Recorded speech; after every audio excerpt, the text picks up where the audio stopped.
Hello, नमस्कार दोस्तों। आज हम बात करेंगे बजाज इलेक्ट्रिकल्स लिमिटेड स्टॉक के बारे में। और ये स्टॉक हमारा जो है डाउन ट्रेंड को इंडिकेट कर रहा है। अब हमें स्टॉक में और भी लेवल ब्रेकआउट होते हुए नजर आ सकते हैं, तो हमें सपोर्ट लेवल की तरफ देखना होगा।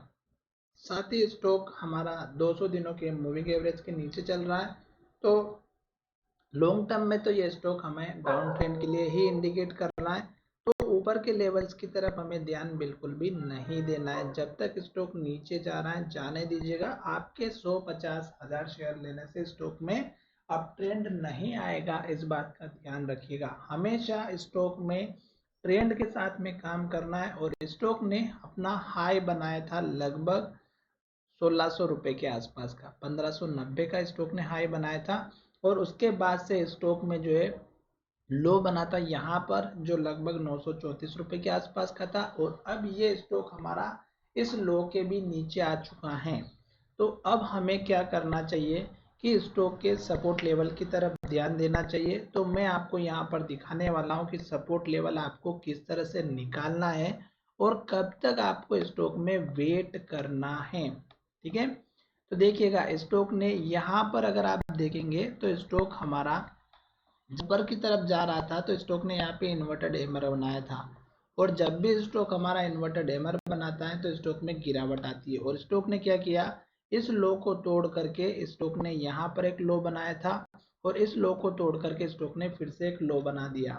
अब स्टॉक हमारा फिर से लो के पास में ही खड़ा है। तो इस लो का अगर ब्रेकआउट होता है 900 का, तो आपको सपोर्ट कौन सा रखना है। तो पहले तो हम इस कैंडल के लो का एक टारगेट रख लेते हैं, क्योंकि स्टॉक अगर इन केस ऊपर चला भी जाता है तो आपको एक छोटा मोटा टारगेट मिल जाए। अब देखिएगा स्टॉक हमारा चल रहा है इस लेवल के पास में। तो ये वो लेवल है जहां से स्टॉक ने 2 बार पॉजिटिव हैमर कैंडल बनाई और यहीं से स्टॉक ऊपर की तरफ गया था। तो ये लेवल है 858 का। तो ये तो हो गया स्ट्रॉन्ग वाला लेवल, क्योंकि ये पहले भी हमारा एक हाई बना चुका था। तो ये लेवल तो हो गया हमारा बहुत ही इम्पोर्टेंट। और इससे भी पहले एक लेवल और है जो हमें यहाँ पर बिल्कुल इस हैमर कैंडल के लो का है। तो ये है 895 का। तो ये लेवल भी आप लेकर के चलिएगा। अब मैं यहाँ पर आपको ये चीज समझाने वाला हूँ कि स्टॉक को अगर नीचे की तरफ जाना है तो आपको कब तक वेट करना है और कब आपको अपना प्रॉफिट लेकर के निकलना है। ठीक है, अभी मैंने आपको एक छोटा सा टारगेट बता दिया।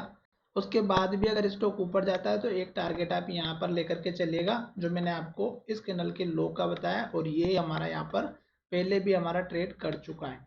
पर फिलहाल अभी ऊपर के लेवल की तरफ ध्यान ना ही दे तो अच्छा है। क्यों? क्योंकि स्टॉक में आपको एक चीज हमेशा ध्यान में लेकर के चलना है कि जब तक इस तरह की कैंडल बन रही है, रेड कैंडल बन रही है, लो बना रहा है और लो बनते बनते क्लोजिंग भी लो की तरफ हो रही है, तो आपको वेट एंड वॉच का काम करना है। 200 डेज का मूविंग एवरेज भी हमें नेगेटिव डायरेक्शन दिखा रहा है, 9 डेज का मूविंग एवरेज भी डायरेक्शन दिखा रहा है और कैंडल भी हमें डायरेक्शन नेगेटिव दिखा रही है। तो जब तक स्टॉक नीचे जा रहा है जाने दीजिएगा। ये दो स्ट्रॉन्ग लेवल है। इन केस अगर हमारा ये लेवल टूट जाता है तो फिर स्टॉक में और भी गिरावट देखने को मिलेगी। क्यों? क्योंकि यहाँ से स्टॉक ने रिवर्सल दिखाया था और ये लेवल हमारा 860 या 858 का है। और उसके बाद देखिएगा फिर स्टॉक में यहाँ पर एक लेवल बनता हुआ नजर आ सकता है जो 700 रुपए के आसपास का है। ठीक है, फिलहाल बीच में एक दो लेवल और भी है, जैसे कि 800 रुपए का। फिर अगर आप देखेंगे तो हम इन लेवल्स पर तभी ध्यान देंगे जब स्टॉक हमारा इन लेवल को तोड़ करके नीचे आएगा। तो अभी स्टॉक नीचे जा रहा है, वेट कीजिएगा। जब स्टॉक हमारा ऊपर जाना लगेगा आपको मैं टाइम पर अपडेट करता रहूंगा, जब ये स्टॉक अप ट्रेंड को फॉलो करना स्टार्ट कर देगा। फिलहाल अभी नीचे जा रहा है, वेट कीजिएगा, वेट एंड वॉच का काम कीजिएगा। अगले वीडियो में मैं आपको समझाऊंगा कि कब आपको अपना प्रॉफिट लेकर के निकलना है किसी भी स्टॉक में। तो चलिए वीडियो को हम विराम करते हैं। धन्यवाद, मिलेंगे नए वीडियो में।